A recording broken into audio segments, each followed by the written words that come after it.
الله الرحمن الرحيم. هل أتى على الإنسان حين من الدهر لم يكن شيئا مذكورا إنا خلقنا الإنسان من نطفة أمشاج نبتليه فجعلناه سميعا بصيرا إنا هديناه السبيل إما شاكرا وإما كفورا إنا أعتدنا للكافرين سلاسل وأغلالا وسعيرا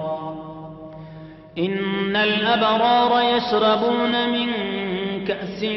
كان مزاجها كافورا عينا يشرب بها عباد الله يفجرونها تفجيرا يوفون بالنذر ويخافون يوما كان شره مستطيرا ويطعمون الطعام على حبه مسكينا ويتيما وأسيرا إنما نطعمكم لوجه الله لا نريد منكم جزاء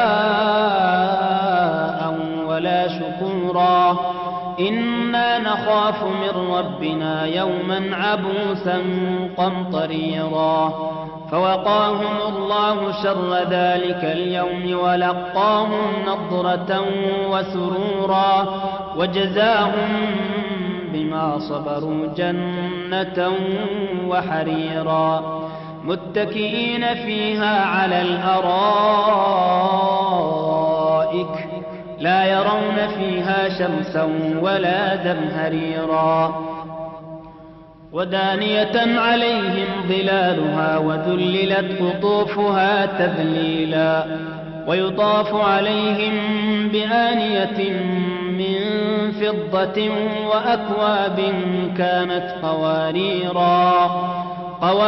من فضة قدروها تقديرا ويسقون فيها كأسا كان مزاجها زنجبيلا عينا فيها تسمى سلسبيلا ويطوف عليهم ولدان مخلدون إذا رأيتهم حسبتهم لؤلؤا منثورا وإذا رأيت ثم رأيت نعيما وملكا كبيرا عاليهم ثياب سندس خضر واستبرق وحلوا أساور من فضة وسقاهم ربهم شرابا طهورا إن هذا كان لكم جزاء وكان سعيكم مشكورا إنا نحن نزلنا عليك القرآن تنزيلا فاصبر لحكم ربك ولا تطع منهم آثما أو كفورا واذكر اسم ربك بكرة وأصيلا ومن الليل فاسجد له وسبحه ليلا طويلا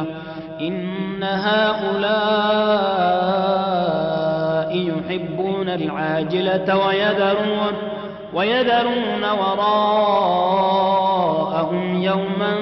ثقيلا نحن خلقناهم وشددنا أسرهم وإذا شئنا بدلنا أمثالهم تبديلا إن هذه تذكرة فمن شاء اتخذ إلى ربه سبيلا وما تشاءون إلا أن يشاء الله إن الله كان عليما حكيما يدخل من يشاء في رحمته والظالمين أعد لهم عذابا أليما